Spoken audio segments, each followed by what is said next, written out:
Ginugunita ngayon.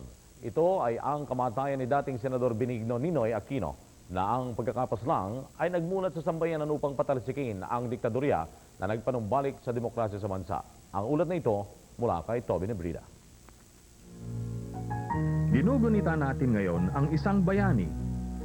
Maaaring iilan lamang ang makakakilala kung tukuyin siya bilang reporter sa Korean War.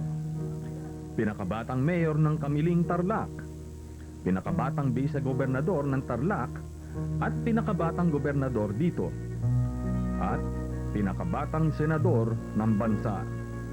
Ngunit kung gugunitain ang imahen ng lalaking nakaputi at duguan na lumugmok sa tarmac ng Manila International Airport 15 taon na ang nakalilipas, maaalala natin siya.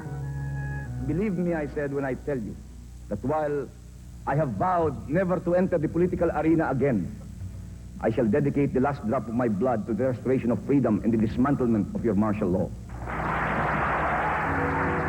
3 taon pagkatapos nito, naganap ang People Power Revolution na pinangunahan ng kanyang may bahay na si Cory Aquino. Lumisan ang diktador at ang kanyang pamilya sa Hawaii at naluklok si Cory bilang pangulo ng bansa. Si Benigno Ninoy Aquino Jr. Sarili niyang buhay ang itinumpa sa pagkagising ng lahat. Bumalik siya sa bansa't namatay para ipakita na maaaring iwasan ang madugong revolusyon, malabanan ang mapanikil na pamahalaan at maibalik muli ang demokrasya sa bansa.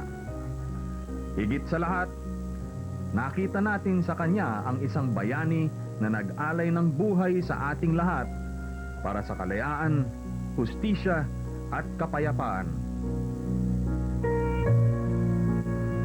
Para sa Pambansang Network, Toby Nebrida, nag-uulat.